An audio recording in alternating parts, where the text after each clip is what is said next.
আমার এলাকায় পর্যটনের সুবিধার জন্য একটি পর্যটন ট্রেন চালু করলে খুবই ভালো হয়।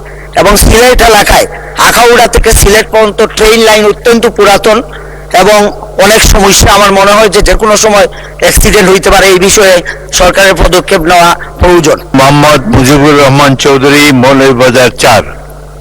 আপনার সময় 6 মিনিট। বিসমিল্লাহির রহমানির রহিম। মাননীয় স্পিকার, মাননীয় প্রধানমন্ত্রী, মাননীয় মন্ত্রীবৃন্দ এবং মাননীয় সংসদ সদস্যবৃন্দ, প্রথমে আমি মহান রাব্বুল আলামিনের কাছে শুকরিয়া আদায় করছি। মাননীয় স্পিকার, আমি আপনার মাধ্যমে এই মহান জাতীয় সংসদে দাঁড়িয়ে কৃতজ্ঞতা প্রকাশ করছি আমার এলাকার জনগণের প্রতি, যারা আমাকে সিলেট বিভাগের 19টি আসনের মধ্যে সর্বোচ্চ ভোটের ব্যবধানে বিজয়ী করেছেন এবং মাননীয় প্রধানমন্ত্রী তারেক রহমান সাহেবের হাতকে শক্তিশালী করেছেন। আজকের দিনে শ্রদ্ধার সাথে স্মরণ করছি বীর মুক্তিযোদ্ধা, স্বাধীনতার ঘোষক, বহুদলীয় গণতন্ত্রের প্রবক্তা শহীদ প্রেসিডেন্ট জিয়াউর রহমানকে। আমি আরও স্মরণ করছি যার আদর্শ মননে লালন করে জাতীয়তাবাদী দলের রাজনীতিতে এসেছি, মাদার অফ ডেমোক্রেসি, গণতন্ত্রের আবশ্যক নেত্রী, 3 বারের সফল প্রধানমন্ত্রী বেগম খালেদা জিয়াকে। মাননীয় স্পিকার, আমার এই আসন চা বাগান, পাহাড়, হাওর আর প্রাকৃতিক সৌন্দর্যের অপার লীলাভূমি। এটি বাংলাদেশের চায়ের রাজধানী হিসেবে পরিচিত। এই অঞ্চল শুধু অর্থনীতির নয়, পরিবেশ ও পর্যটনের দিকে অত্যন্ত গুরুত্বপূর্ণ। মাননীয় সদস্য, দেখে দেখে পড়া অ্যালাউড না সংসদে। আপনি এমনি বলেন, সর্বোচ্চ ভোটে পাশ করেছেন, এক্সাম্পল বলতে থাকেন। একবার নোটটা দেখে তারপর আমাদের দিকে তাকিয়ে বলতে থাকেন। আমার এলাকায় হাওর, চা বাগান এবং আমাদের এলাকায় অনেকগুলা স্পট রয়েছে পর্যটনের, যেমন হামহাম, বাইকা বিল, মাধবপুর লেক এবং হামহাম জলপ্রপাত, বাইকা বিল, লাউয়াছড়া। অনেকগুলা আমাদের এলাকায় 29 জাতির বসবাস।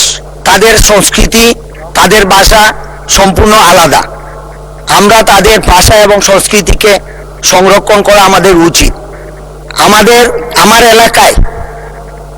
আমার এলাকায় পর্যটনের সুবিধার জন্য একটি পর্যটন ট্রেন চালু করলে খুবই ভালো হয়।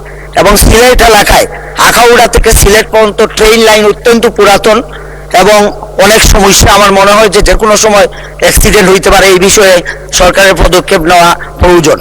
আমার পর্যটন এলাকার জন্য আমি একটি মাস্টার প্ল্যান চাই, যাতে আমাদের এই এলাকায় যেহেতু বিভিন্ন জাতিগোষ্ঠী, মণিপুরি, খাসিয়া, ত্রিপুরা, অনেক ধরনের জাতির বসবাস, 29 জাতির বসবাস, তাদেরকে দেখার জন্য অনেকেই এটাকে বিদেশিদের অনেক আকৃষ্ট এই এলাকায়। তো সেই জন্য আমি এই এলাকায় পর্যটনের একটি মাস্টার প্ল্যান চাই। আমার এলাকা শমশনগরে একটি যুদ্ধ বিধ্বস্ত বিমান ঘাঁটি আছে। আমরা এই বিমানকে পুনরায় চালু করার জন্য আমি পর্যটন মন্ত্রীর কাছে আকুল আহ্বান জানাই। সম্মানিত মাননীয় স্পিকার,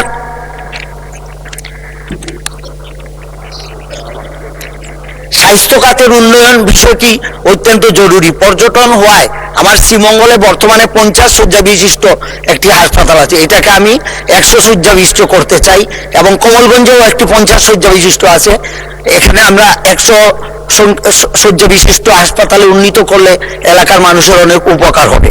সম্মানিত মাননীয় স্পিকার, আমার এলাকায় শ্রীমঙ্গল থেকে শমশনগর, কমলগঞ্জ শমশনগর হয়ে চাকলা বর্ডার পর্যন্ত যে রাস্তাটা, এটা ছোট একটা রাস্তা, এটাকে যদি 4 লাইন বিশিষ্ট করা যায় তাহলে এই বিদেশ থেকে, ইন্ডিয়া থেকে যে রাস্তা দিয়া অনেক বাণিজ্য সুবিধা হবে। এই জন্য আমি এই রাস্তাকে 4 লাইনে উন্নীত করার জন্য আশা পোষণ করছি।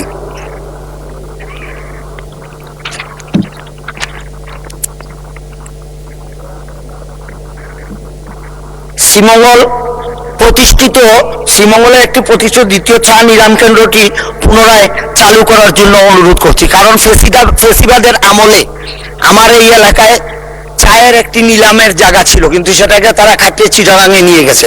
আমরা এটাকে আবার পুনরায় চালু করার জন্য জোর দাবি জানাচ্ছি।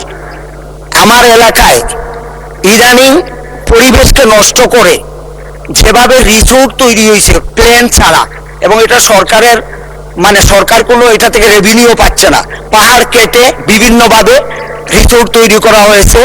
আগের যে আমার আগে যে যিনি এমপি ছিলেন উনি একটানা 37 বছর এমপি ছিলেন, যার ফলে স্বৈর শাসনের মানে স্বৈর শাসন কিভাবে হয় সেটা শ্রীমঙ্গল কমলগঞ্জের মানুষ হাড়ে হাড়ে টের পায়। উনার যেটা মন চায় সেটাই উনি করছেন।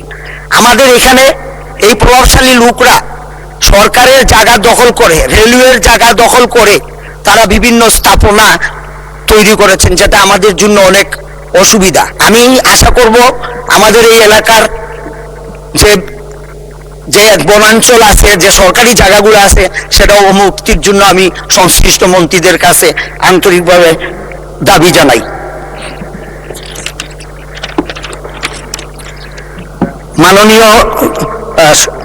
মাননীয় স্পিকার, আমার এলাকার চা শ্রমিকের জীবনমান অত্যন্ত নিম্ন। আপনি যে মজুরি তারা পায় এটা দিয়ে সংসার চলার কোনো অবস্থায় সম্ভব না। তাদের এই মজুরি এবং তাদের সামাজিক উন্নয়ন কাঠামো আমি আপনাদের মাধ্যমে সংশ্লিষ্ট মন্ত্রী মহোদয়কে জানাইতে চাই, তাদের ব্যাপারে একটু দেখা দরকার। এইবার তারা আমাদের জনাব তারেক রহমান সাহেব যখন মৌলভীবাজার গিয়েছিলেন, ম্যাডাম ভাই আমাকে 1 মিনিট সময় দেওয়া যাবে? স্পিকার মহোদয়, মাননীয় স্পিকার আমাকে 1 মিনিট সময় দিন। ভাই বলেছেন যখন তো দিতে হবে 1 মিনিট সময়, বলেন 1 মিনিট। ভাইটাই বলবেন না। আমার এলাকার মানুষ অনেক সহজ সরল এবং কর্মঠ।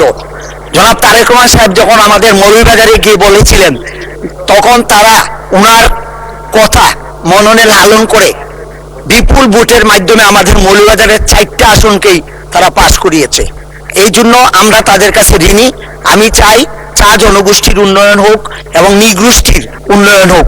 আমাদের এলাকা পিছিয়ে পড়া এলাকা, 55 বছর আওয়ামী লীগ শাসন করছে, কোনোদিন বিএনপি এখানে ক্ষমতায় যাইতে পারে নাই।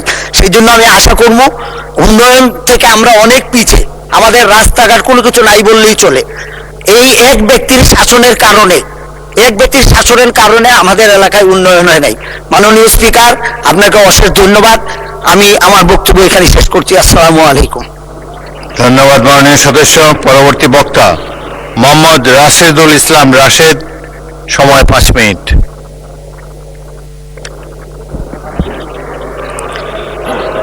আলহামদুলিল্লাহ রাব্বিল আলামিন, আসসালাতু ওয়াসসালামু আলা রাসূলিহিল আমিন ওয়া আলা আলিহি ওয়া আসহাবিহি আজমাইন।